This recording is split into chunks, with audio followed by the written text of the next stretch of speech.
Muy bien, miren, hermanos, el Señor puso un mensaje en mi corazón, que estoy muy contento de poder compartirlo. Lo titulé Máquinas y Maniquís, eh, y voy a meterme de lleno en el tema, después seguramente vamos a orar. Me interesaría, al comenzar, poder desmontar un poquito algunos mitos respecto de la ansiedad, porque aunque es verdad que la ansiedad, digamos, es un rasgo característico de la era posmoderna, también es verdad que la ansiedad tiene mala prensa, eh, y que en un punto se volvió un asunto un tanto comercial, por muchos motivos que en algún momento podemos charlar. La ansiedad es real, la ansiedad existe, los trastornos de ansiedad existen, hay un continente médico directamente abocado a la salud mental, a mí es un tema que me atrae muchísimo, pero sí quisiera desmontar algunos mitos respecto de la ansiedad, para que podamos identificar qué es lo que nos pasa cuando ocurren cosas en nosotros y después ir a lo que piensa Jesús sobre este tema.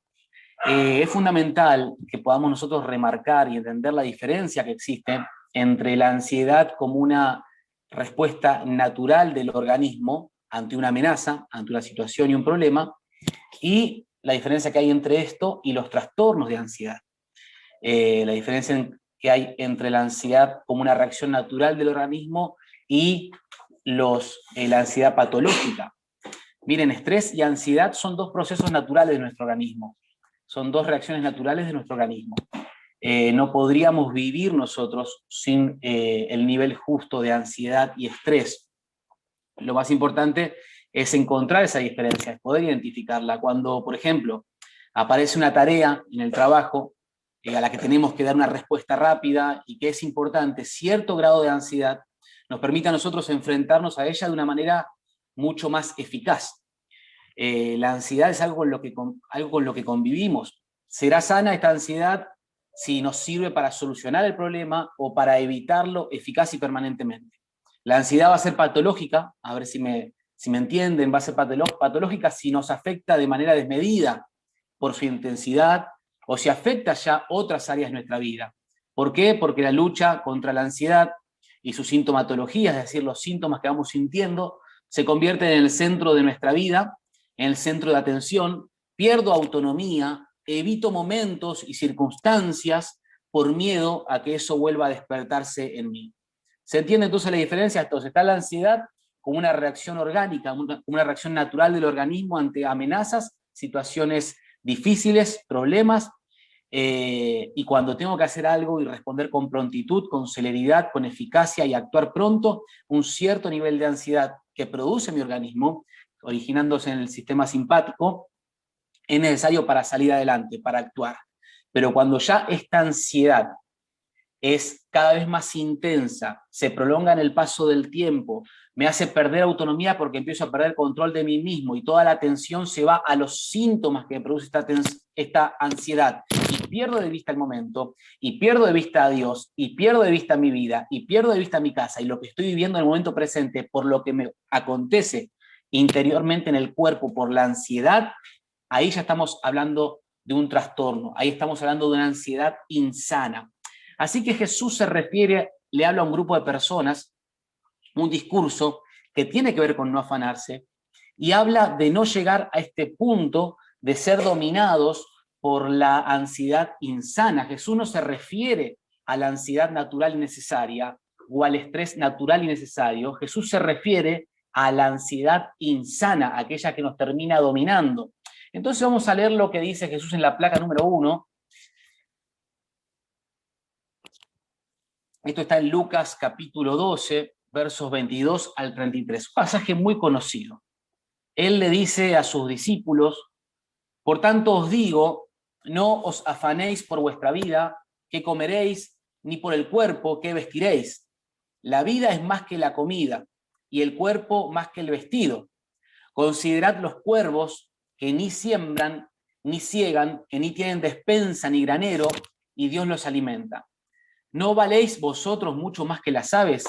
¿Y quién de vosotros podrá, con afanarse, es decir, con vivir esta ansiedad desmedida e insana, añadir a su estatura un codo? ¿Cuántos de nosotros nos hubiera gustado agregar un poquito de altura a nuestra estatura, no? Levanten la mano los que se sienten identificados con este servidor.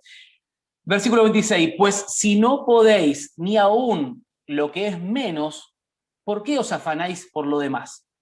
Considerad los lirios, cómo crecen, no trabajan ni hilan, mas os digo que ni aun Salomón, con toda su gloria, se vistió como uno de ellos. Y si así viste Dios la hierba que hoy está en el campo y mañana es echada al horno, ¿cuánto más a vosotros, hombres de poca fe? Vosotros, pues, no os preocupéis por lo que habéis de comer, ni por lo que habéis de beber, ni estéis en ansiosa inquietud, porque todas estas cosas buscan las gentes del mundo. Importante ahora, pero vuestro Padre sabe que tenéis necesidad de estas cosas, mas buscad el reino de Dios y todas estas cosas os serán añadidas. No temáis, manada pequeña, porque a vuestro Padre le ha placido daros el reino. Hermanos, lo fascinante de la propuesta de Jesús es que no aparece para enseñarnos a manejar la ansiedad, sino a deshacernos de ella. Hay un nivel de ansiedad y estrés, como dije recién, insano, que nos roba autonomía, y ese es el afán al que Jesús se refiere. Miren, ustedes van a coincidir conmigo en esto que voy a decir. Todas las esferas que atienden la salud mental, los portales, las revistas, los artículos en Internet y en las redes sociales, hablan de la ansiedad desde la búsqueda de cómo administrar y manejar esto. O sea, ustedes saben que se escucha cómo manejar la ansiedad, cómo manejar el estrés, cómo manejar las preocupaciones. Y lo revelador de Jesús es que Él no viene a decirnos cómo manejarla. Él viene a plantearnos que es posible deshacernos de esa ansiedad enferma y patológica, que es posible deshacernos de la ansiedad insana. No manejarla, no administrarla, no ir controlándola, sino deshacernos de ella. Jesús no habla sobre cómo manejarla, sino cómo deshacernos. Vamos a ver un momento la placa número 2, que todo esto que acabo de leer de Jesús se puede resumir o traducir de esta manera. La placa número 2 dice así. En el versículo 22, Jesús lo que nos está diciendo en palabras nuestras, o parafraseándolo, nos dice, dejen de estar ansiosos. En el versículo 29, Jesús nos dice, dejen de preocuparse. El versículo 32 lo que nos está diciendo es, dejen de tener miedo. ¿Cuántos de lo que están escuchando y viendo en algún momento estos últimos días, los meses que pasaron, sintieron ansiedad, preocupación y miedo? Yo levanto la mano. En los últimos meses, ansiedad, preocupación y temor. Miren, piensen conmigo en esto. Piensen en una ¿cómo decirlo en palabras claras? Una neblina densa que cubre 7 cuadras en una ciudad.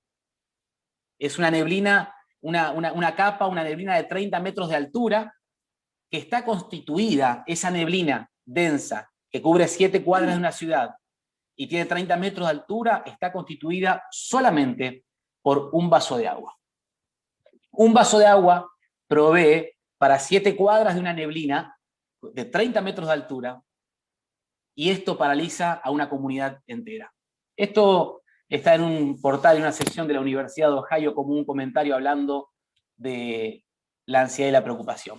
Vos podés tener algo del tamaño de un vaso de agua, una situación del tamaño de un vaso de agua en tu vida, pero así, como paraliza una comunidad entera, ese vaso de agua, ese tema, ese asunto tan pequeño, puede terminar paralizando tu vida si no logramos deshacernos de ellos, si no logramos que Dios intervenga en nuestras vidas. Así es como trabajan la ansiedad, las preocupaciones y los temores desmedidos, partiendo de algo chiquito y a veces irreal, Pero Jesús ofrece una vida libre de ansiedad no sana, es decir, del afán. Recuerden, miren que esto es muy interesante lo que voy a decir ahora y es prácticamente el meollo del mensaje, porque tiene que ver a quién Jesús le está hablando en ese momento. Recuerden que Jesús le está hablando a sus discípulos, pero cuando decimos discípulos siempre pensamos en los 12. No. Jesús tuvo muchos discípulos en su tránsito por la tierra. Entre esos discípulos estaban los apóstoles, que eran el equipo de Jesús, los que decidieron seguirle, pero también le está presentando el reino a aquellos que todavía no se decidieron. Este discurso de Jesús, este mensaje, Lo está hablando a los apóstoles, a sus discípulos, pero también a aquellos que todavía no decidieron aceptar a Jesús, seguirlo, y están ahí de aceptar la propuesta, pero aún no se deciden. Hay una minoría entre los miles que lo están escuchando que aceptó el mensaje, pero hay miles que todavía son hostiles contra Jesús. Y a esto Jesús les enseña acerca de cómo es la vida en el reino de Dios. Es interesante, hermanos, descubrir que antes de hablar estas palabras, Jesús acerca del afán, de la preocupación y el miedo, él cuenta una parábola previamente, y es la parábola acerca del rico insensato. Vamos a la placa número 3, por favor. Esto lo encontramos en Lucas 12 también, pero el versículo 13 al 21. Antes de hablar del afán y de las preocupaciones, Jesús contó una parábola. Él estaba hablando a la multitud y dice el versículo 13, y uno de entre la multitud le pidió: maestro, dile a mi hermano que comparta la herencia conmigo. Hombre, replicó Jesús, ¿quién me nombró a mí juez o árbitro entre ustedes? Tengan cuidado, advirtió a la gente. Recuerden, a los miles que los estaban escuchando, que todavía no se decidían si seguir a Jesús o no. Tengan cuidado, absténganse de toda avaricia. La vida de una persona no depende de la abundancia de sus bienes. Entonces les contó esta parábola. El terreno de un hombre rico le produjo una buena cosecha. Así que se puso a pensar, ¿qué voy a hacer? No tengo dónde almacenar mi cosecha. Por fin dijo, ya sé lo que voy a hacer. Derribaré mis graneros y construiré otros más grandes donde pueda almacenar todos mis granos y mis bienes. Y diré, alma mía, ya tienes bastantes cosas buenas guardadas para muchos años. Descansa, come, bebe y goza de la vida. Pero Dios le dijo, necio, necio, esta misma noche te van a reclamar la vida. ¿Y quién se quedará con lo que has acumulado? Así le sucede, dice Jesús, al que acumula riquezas para sí mismo, en vez de ser rico delante de Dios. Recuerden esta expresión, rico delante de Dios. Inmediatamente después de esto, Jesús, en el verso 22, comienza, por tanto os digo, después de hablar del rico insensato, inmediatamente comienza, por tanto, ese por tanto es la transición, es decir que no os afanéis, no os afanéis. Y en este momento a mí me surge la pregunta, que creo habrá surgido también en la audiencia que escuchaba a Jesús, me surge la pregunta, pero ¿acaso, Señor, yo no debo pensar en mi futuro? ¿Acaso no debo pensar en ahorrar si tengo la posibilidad de ahorrar? ¿Acaso no debo planificar? Si soy rico para con Dios, entonces ¿quién va a pensar en mí? ¿Quién va a cuidar de mí, de los míos, de mi futuro? ¿Cómo voy a hacer si no apilo, si no acumulo? La respuesta de Jesús es clara. Mi Padre, dice Jesús, cuidará de tu vida. Yo me pregunto, ¿significa esto entonces que voy a convertirme en un irresponsable en la vida? ¿Que tal el Señor va a cuidar de mí? Esto significa, lo que dijo Jesús, que su Padre va a cuidar de mí. Dios alimenta las aves, Dios hace crecer el pasto en el campo, Dios sabe lo que necesito, Dios me dio el reino. El problema, iglesia, es que no le permitimos a Él cuidarnos como Él quiere cuidarnos y seguimos creyendo en nosotros. Me pregunto, ¿por qué sigo creyendo en mí cuando Él promete cuidarme? No se puede servir a dos señores al mismo tiempo. ¿Sos rico para Dios o sos rico para vos mismo? Y cuando hablo, y en todo este mensaje quiero que entiendan que el sentido del mensaje trasciende lo material y lo económico, que el sentido del mensaje va más allá de lo material. Pero ¿soy rico para Dios? ¿Soy rico delante de Dios, como decía Jesús? ¿O soy rico para mí mismo? Es que a veces nos convertimos en nuestro propio Dios. Dios quiere cuidarnos, pero no lo dejamos, porque creemos que sabemos cuidarnos y seguimos construyendo graneros en lo material, en las relaciones, en tu mente, en tu agenda. Construimos graneros grandes para asegurar un futuro todavía incierto, pero Dios insiste en que quiere cuidarnos, porque ya estamos dentro de su reino. El Señor estos días me reveló algo muy fuerte acerca del reino de Él. de lo que significa estar dentro del reino. Y este mensaje surge de ahí.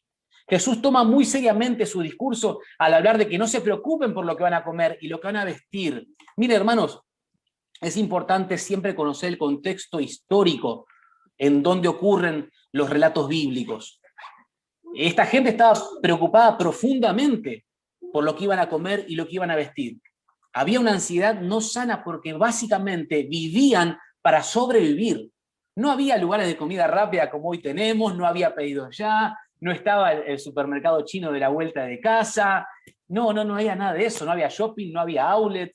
No, si vos querías comer, tenías que conseguir el alimento por tus propios medios, tenías que molerlo vos, hacer la preparación, usar mucha sal, si tenías que guardarlo, cocinarlo, y si querías ropa, ibas a algún lugar, comprabas el hilo, producías tu ropa, o cazabas algún animal y te vestías con pieles de animales y producías tu ropa.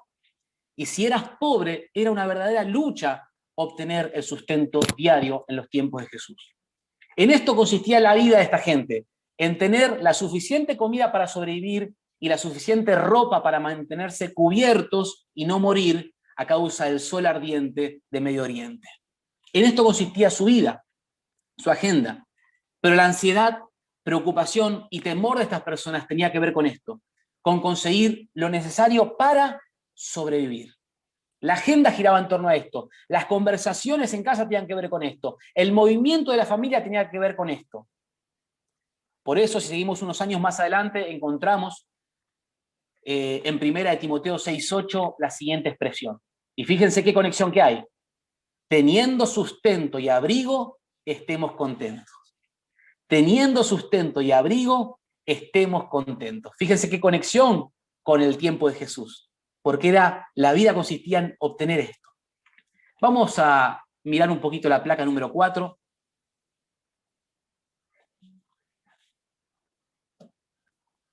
En el versículo 23, Jesús dice, versículo 23, miren, él expresa, la vida es más que la comida y el cuerpo que el vestido. Voy a poner un paralelo acá de lo que está diciendo Jesús. Jesús está diciendo, la vida es más que aquello que te llena de ansiedad, aquello que te llena de preocupación y aquello que te llena de temor. Cuando Jesús habla de que la vida es más que la comida y el cuerpo y el vestido, lo que está diciendo es que la vida que él propone es más que todo aquello que hoy me genera ansiedad, preocupación y temor. Quiero expresar una verdad sobre tu vida, sobre la iglesia, sobre tu casa y sobre tu familia. Existís por una causa más alta que aquello que te preocupa. Y esto quisiera que lo puedas grabar en tu corazón. Existís por una causa más alta que aquello que te preocupa. Dios no nos hizo para que vivamos como un animal.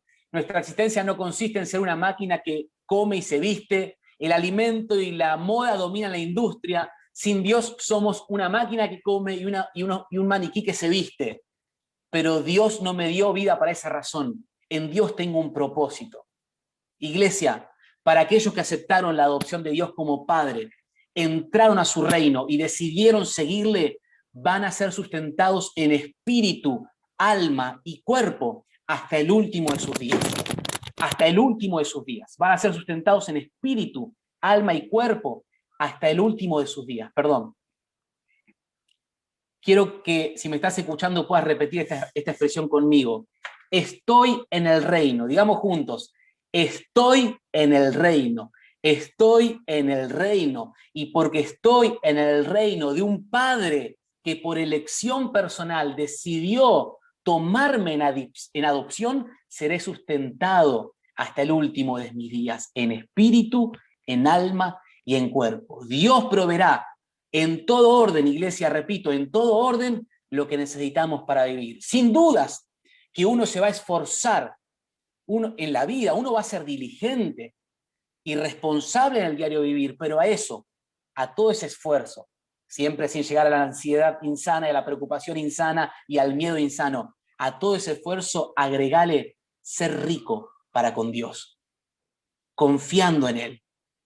Y te aseguro, en el nombre de Jesús, que Él va a ser ampliamente generoso con vos en aquellas cosas que sabe que necesitas. que sabe que necesitas. Sé rico para con Dios y Él va a ser ampliamente generoso con vos. Existís por una causa más alta que aquello que te preocupa. Este fue el mensaje que Jesús le habló a las personas que le escuchaban, que todavía no sabían si seguirlo o no, que estaban pensando cómo hacer con el alimento y la ropa y los hijos. Miren lo que decía el rey David: yo me acosté y dormí y desperté porque Jehová me sustentaba. En el reino de Dios está todo lo que necesitamos. En su reino está toda la provisión para el espíritu, el alma y el cuerpo. Mire lo que dice el apóstol Pablo a la iglesia en Filipenses: mi Dios pues suplirá todo lo que os falta conforme a sus riquezas en gloria en Cristo Jesús. Cuando vos creés desmedidamente en vos mismo, cuando te convertís en tu propio Dios, cuando decidís cuidarte a vos mismo corriendo de la mano al Señor, lo que no estás entendiendo es que lo que Dios suple surge conforme no a tus riquezas, tus méritos y capacidades, surge conforme a las riquezas de Él. Vamos a ser suplidos conforme a las riquezas de Él en espíritu, alma y cuerpo. Estoy viendo las cosas que cada uno se fue desafiando para este año, ahí en Facebook, en Zoom. Los invito a ser sabios en el 2021, a ser fieles a Dios y a ser diligentes en los proyectos. No ser insensatos, no ser inconstantes. Los invito a hacer planeación, a ser buenos administradores de lo que Dios pone en nuestras manos y a aprovechar las puertas que Dios abre y no dejarlas pasar. Pero a todo esto les invito a hacerlo sin afanarnos, sin afanarnos. Que el afán de la vida no te haga perder de vista a Dios. No es necesario, porque alguien sabe cuidarte mejor que vos, y es Él. Amado, amada que me estás escuchando, no es necesario seguir construyendo graneros de ansiedad, graneros de estrés y temor como el rico insensato, queriendo asegurar un futuro que ya está en las manos de tu Padre. Estás queriendo asegurar algo que Él ya... Lo que te está diciendo hoy es, vos estás queriendo asegurar con alfileres algo que ya está en mis manos. Está cuidado, está seguro, lo tengo conmigo, es asunto mío, porque vos sos asunto mío. No es necesario vivir así, no es necesario vivir como máquinas que consumen lo que sea para funcionar y maniquís que se visten para aparentar una vida que no es. Eso no es vida. Quiero que pienses por un momento en los graneros que estuviste construyendo para protegerte a vos mismo. Con esto voy a cerrar. Pensá por un momento en los graneros que estuviste construyendo en la vida para protegerte a vos mismo. Recuerden que esto no se reduce a la economía. Construimos graneros cada vez más grandes por el miedo a lo que vendrá, por miedo a cómo será el mañana, por temor a no quedarme solo. Quiero que pienses por un momento en la máquina en que te pudiste convertir o que quizá la máquina en la que te convertiste. Una máquina que necesita consumir para sobrevivir. Miren, hay una verdad universal que trasciende los tiempos, las épocas y seguirá siendo verdad hasta que el Señor venga. Está en Colosenses 1:13. El apóstol le dice a la iglesia que lo escucha: Dios, que nos libró del dominio de las tinieblas y nos traspasó al reino de su amado Hijo. Dios nos libró del dominio de las tinieblas y nos traspasó al reino de su amado Hijo. No saben lo que a mí me liberó esta verdad.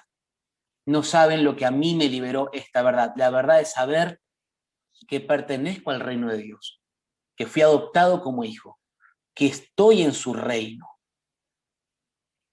Dios hizo carne en mí esta verdad. Desde que entré a su reino, Él empezó a cuidar de mí. Desde que entraste a su reino, Él empezó a cuidar de vos. Tomó la responsabilidad de cuidarte como un padre responsable. Él tomó la responsabilidad de sustentar mis días y mis años. Y esto va más allá de lo material, incluye lo material y va más allá de lo material. Hablo también del alma, hablo de mi mente y mi corazón, sustentar mi vida con su paz. Desde que entraste al reino de Dios, mi rey, tu rey, decidió sustentarnos y vivir bajo su paternidad y no bajo el dominio de las tinieblas. Miren, una vida que vive bajo el dominio de la ansiedad insana, de la preocupación insana, del temor insano, no está entendiendo lo que significa estar en el reino de un Padre amoroso, ser hijo en el reino de un Padre amoroso. Desde que entraste a su reino y fuiste adoptado, existís por una causa más alta que aquello que te preocupa. El Señor nos dice hoy que no hay necesidad de todo eso. No tenés que correr ansioso, ansiosa para conseguir un mejor presente. Tu mejor presente es conocer a Dios y hacer su voluntad.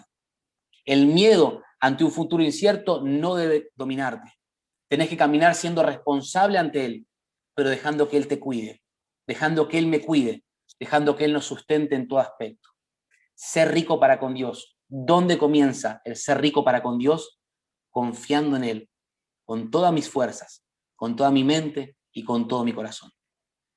Existís por una causa más alta que aquello que te preocupa.